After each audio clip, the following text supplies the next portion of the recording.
खुद को बदलने का सबसे सरल तरीका उन जगहों पर चुप रहना जहां शब्दों से ज्यादा मौन की जरूरत होती है। मौन ही वह कुंजी है जो आत्म अधिकार और शांति का मार्ग। नमस्कार दोस्तों, स्वागत है आप सभी का अपने चैनल बुद्ध ब्लेसिंग पर। तो चलिए बिना किसी देरी के आज की इस कहानी की ओर। बहुत समय पहले की बात है। मगध राज्य के एक छोटे से गांव में एक युवक रहता था जिसका नाम अंशुमान था।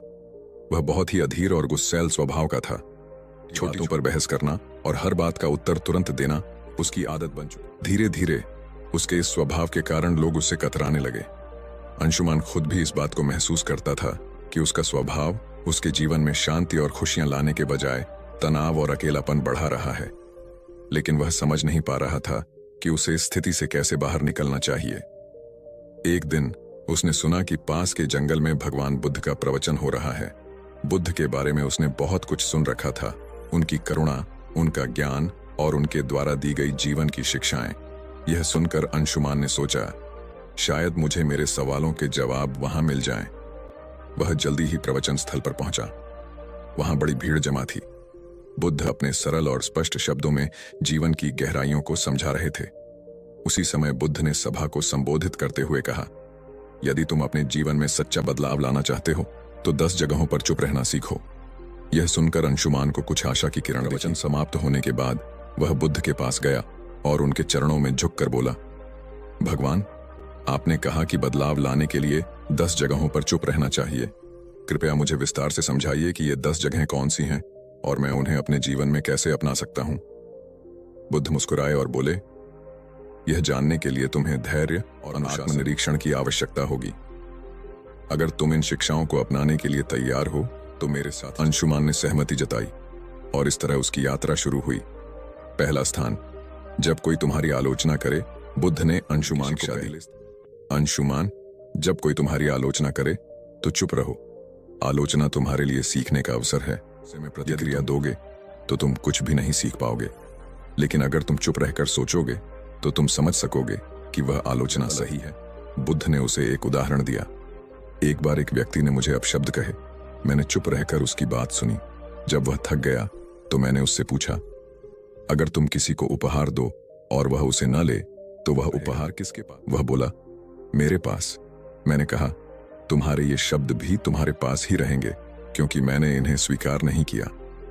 अंशुमान ने इसे अपने जीवन में अपनाने का निर्णय लिया। शुरुआत में यह कठिन था, लेकिन धीरे धीरे उसने महसूस किया कि आलोचना सुनने के बाद चुप रहने से वह आत्मनिरीक्षण कर पाता है। दूसरा स्थान, जब कोई तुमसे बहस करे। कुछ दिन बाद बुद्ध ने अंशुमान को दूसरे स्थान पर चुप रहने का महत्व समझाया। जब तो चुप रहो। बहस में सच नहीं बल्कि अहंकार की जीत होती है। यदि तुम चुप रहोगे तो तुम स्थिति को बेहतर समझ सकोगे और सही निर्णय ले सकोगे।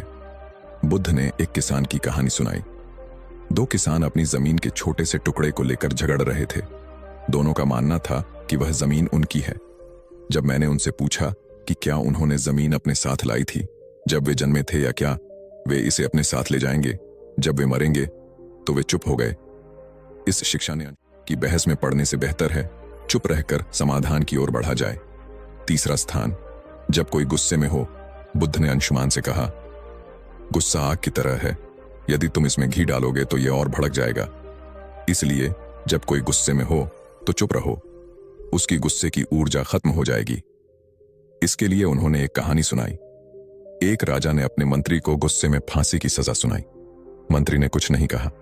अगले दिन राजा को पछतावा हुआ और उसने मंत्री को माफ कर दिया। अगर मंत्री उस समय राजा से बहस करता तो शायद उसकी जान चली जाती। अंशुमान ने इसे भी अपने जीवन में अपनाया। चौथा स्थान, जब तुम दुखी हो। अंशुमान को किसी बात पर गहरा दुख हुआ। उसने बुद्ध से कहा, भगवान, मैं इस पीड़ा को सहन नहीं कर पा रहा।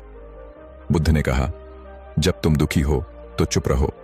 दुख तुम्हारे भीतर के बदलाव का द्वार हो सकता है। चुप्पी में तुम्हें अपने प्रश्नों के उत्तर मिल सकते हैं। बुद्ध ने उसे यह भी बताया कि दुख तुम्हें मजबूत बनाता है, बशर्ते तुम उसे समझने की कोशिश करो। 5वां स्थान, जब कोई तुम्हें उकसाए। बुद्ध ने अंशुमान से कहा, जब कोई तुम्हें जानबूझकर उकसाए तो चुप रहना ही सबसे बड़ा उत्तर है। यह तुम्हारी शक्ति और धैर्य को दर्शाता है। उन्होंने एक साधु की कहानी सुनाई। एक बार एक साधु को गांव के लोग, लेकिन वह साधु हमेशा शांत रहता था। धीरे धीरे गांव वालों ने उसे तंग करना छोड़ दिया। उनकी चुप्पी ने उन्हें बदल दिया। छठा स्थान, जब तुम्हें दूसरों की मदद न करनी हो, बुद्ध ने समझाया, हर जगह मदद करने की जरूरत नहीं होती। जब कोई तुम्हारी राय न मांगे तो चुप रहना बेहतर है। यह शिक्षा अंशुमान के लिए बहुत उपयोगी साबित हुई। सातवां स्थान, जब तुम्हें अपने ज्ञान पर घमंड हो, बुद्ध ने कहा, ज्ञान विनम्रता का आभूषण है। यदि तुम अपने ज्ञान का प्रदर्शन करोगे तो वह खोखला हो जाएगा। आठवां स्थान, जब कोई सत्य सुनने को तैयार न हो, बुद्ध ने अंशुमान से कहा, सत्य का मूल्य तब तक नहीं होता जब तक उसे स्वीकार करने वाला तैयार न हो। ऐसे में तुम्हारे शब्द व्यर्थ होंगे और तुम केवल अपना समय और ऊर्जा खो दोगे। फिर उन्होंने विस्तार से बताया, जब तुम किसी को सत्य बताने की कोशिश करोगे लेकिन वह अपने भ्रम या अहंकार में डूबा होगा तो तुम सहज कर देंगे। ऐसे समय में चुप रहना ही सबसे बड़ा उपाय है। सत्य का बीज तभी फलेगा जब जमीन तैयार हो। बुद्ध ने अंशुमान को एक कहानी सुनाई। एक राजा के दरबार में एक साधु आया और कहा, राजन, तुम्हारे निर्णय गलत हैं। राजा को यह सुनकर गुस्सा आ गया और उसने साधु को दरबार से बाहर फेंकने का आदेश दिया। साधु ने जाते जाते कहा, सत्य कहने का समय अभी नहीं आया। जब तुम्हारा मन इसे समझने के लिए तैयार होगा तब मैं लौटूंगा। वर्षों बाद राजा ने अपनी गलतियों से सीख ली और साधु को फिर से बुलाया। इस बार राजा ने न केवल साधु की बात सुनी बल्कि उसे अपने जीवन का मार्गदर्शक भी बनाया। बुद्ध ने अंशुमान को समझाया, सत्य का प्रभाव तभी होता है जब सुनने वाला उसे ग्रहण करने के लिए तैयार हो। नौवां स्थान, तुम्हारे नियंत्रण में न हो। बुद्ध ने कहा, जीवन में कई बार ऐसी स्थितियां आती हैं जिन्हें तुम बदल नहीं सकते। उन पर क्रोधित या व्याकुल होकर तुम केवल अपनी शांति को खोओगे। ऐसे समय में चुप रहना ही सबसे बुद्धिमानी है। उन्होंने समझाया, चुप रहना कोई कमजोरी नहीं बल्कि धैर्य और संतुलन का प्रतीक है। जब परिस्थिति तुम्हारे बस में नहीं हो तो उसे स्वीकार करो और शांत रहो। यही मानसिक शक्ति का आधार है। बुद्ध ने एक घटना का जिक्र किया। एक बार एक किसान ने बुद्ध से पूछा, मेरा खेत सूखा पड़ा है, बारिश नहीं हो रही, मैं क्या करूं? बुद्ध ने उत्तर दिया, तुम बारिश नहीं बदल सकते लेकिन तुम अपनी मेहनत को दिशा दे सकते हो। चुप रहो और अपने खेत के लिए वैकल्पिक उपाय खोजो। शांति से सोचो और समाधान खुद आ जाएगा। और जल्द ही उसकी समस्या हल हो गई। बुद्ध ने कहा, जब परिस्थितियां तुम्हारे नियंत्रण में ना हो तो चुप रहकर धैर्य और समाधान की दिशा में काम करना ही तुम्हारी सबसे बड़ी ताकत है। 10वां स्थान, जब तुम्हारा दिल भर जाए। बुद्ध ने अंशुमान से कहा, जब तुम्हारा हृदय कृतज्ञता, प्रेम और शांति से भर जाए तो इसे शब्दों की आवश्यकता नहीं होती। ऐसी स्थिति में चुप्पी स्वयं एक भाषा बन जाती है। यह तुम्हारे भीतर की सबसे बड़ी खुशी है। उन्होंने इसे और स्पष्ट करते हुए कहा, कृतज्ञता का सबसे शुद्ध रूप मौन में प्रकट होता है। जब तुम अपने जीवन में आनंदित महसूस करो तो इसे बाहरी अभिव्यक्ति की आवश्यकता नहीं होती। यह चुप्पी तुम्हारी आत्मा की खुशी का प्रतीक होती है। एक प्रेरणादायक कथा। बुद्ध ने अंशुमान को एक छोटी कहानी सुनाई। एक बार एक शिष्य को उसके गुरु ने आत्मज्ञान का। शिष्य का हृदय कृतज्ञता से भर गया। उसने गुरु से कहा, मैं आपको धन्यवाद देना चाहता हूं लेकिन शब्द पर्याप्त नहीं लगते। गुरु मुस्कुराए और बोले, तुम्हारी चुप्पी ही मेरे लिए सबसे बड़ा धन्यवाद है, इसे बनाए रखो। बुद्ध ने समझाया, जब दिल भर जाए तो शब्दों की आवश्यकता नहीं होती। मौन तुम्हारी सबसे बड़ी अभिव्यक्ति है। अंशुमान ने जब बुद्ध से 10 जगहों पर चुप रहने का ज्ञान लिया तो बुद्ध ने उसे तुरंत अभ्यास में डालने का निर्णय लिया। उन्होंने कहा, ज्ञान का मूल्य तभी है जब इसे जीवन में लागू किया जाए। मैं तुम्हें कुछ परीक्षाओं से गुजरने का अवसर दूंगा। इन परीक्षाओं से तुम सीखोगे कि चुप्पी वास्तव में तुम्हें कितना बदल सकती है। अंशुमान ने सहमति दी और बुद्ध के मार्गदर्शन में अपने जीवन के इस नए अध्याय की शुरुआत की। बुद्ध ने अंशुमान को एक गांव भेजा जहां लोगों को उसकी पुरानी आदतों के बारे में बताया गया। जैसे ही अंशुमान वहां, लोगों ने उसे बुरा भला कहना शुरू कर दिया। गांव वालों ने कहा, तुम्हारे जैसे लोग कभी नहीं बदल सकते। तुम हमेशा दूसरों को दोष देते हो। तुम यहां क्यों आए हो? अंशुमान का स्वभाव था कि वह तुरंत जवाब दे और खुद को सही साबित करे, लेकिन इस बार उसने बुद्ध का बताया पहला स्थान याद किया। जब कोई तुम्हारी आलोचना करे तो चुप रहो। वह शांत खड़ा रहा।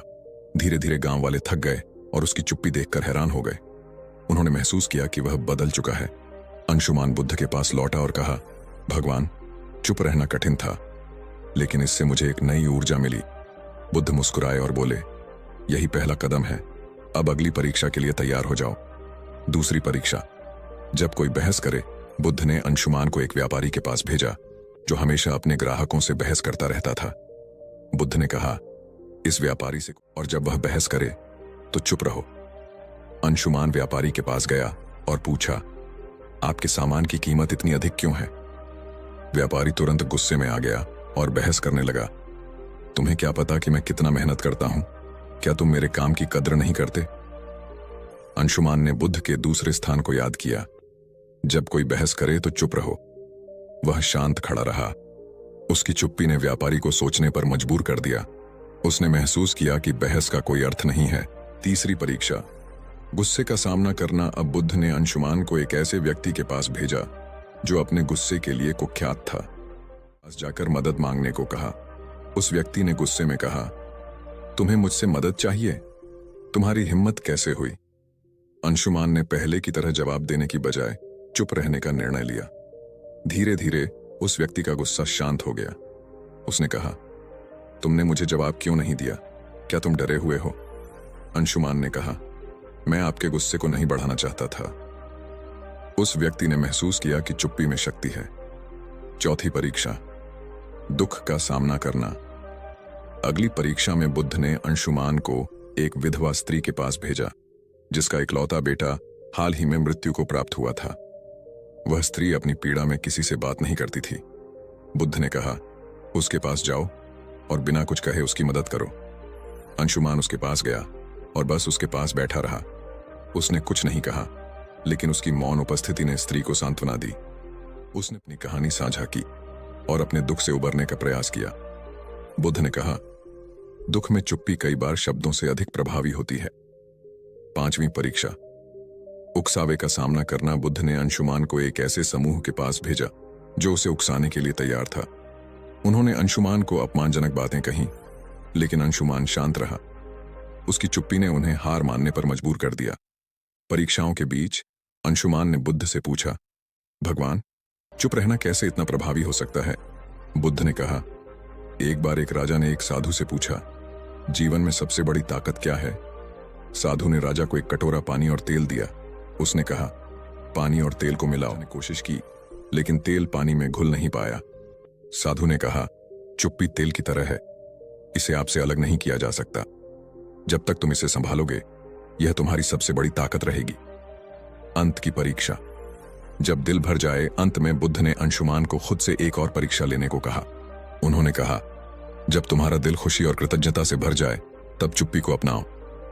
अंशुमान ने महसूस किया कि जब वह अपनी सभी परीक्षाओं में सफल हुआ तो उसका दिल शांति और आनंद से भर गया। उसने बुद्ध के चरणों में झुककर कहा, भगवान, मैं बदल चुका हूं। जानता हूं कि चुप्पी ही सच्चा ज्ञान है। यह कहानी हमें सिखाती है कि चुप रहना केवल बोलने से बचना नहीं है, यह एक आंतरिक शांति और समझ का प्रतीक है। बुद्ध की यह शिक्षा हमें अपने जीवन के हर पहलू में संतुलन और शांति लाने का मार्ग दिखाती है। जब हम बोलने की बजाय सुनना और समझना सीखते हैं तो जीवन वास्तव में बदलने लगता है। यह कहानी हमें सिखाती है कि चुप्पी सिर्फ शब्दों का अभाव नहीं, बल्कि आत्मा की भाषा है। चुप रहना सीखो, यही सच्चा बदलाव है।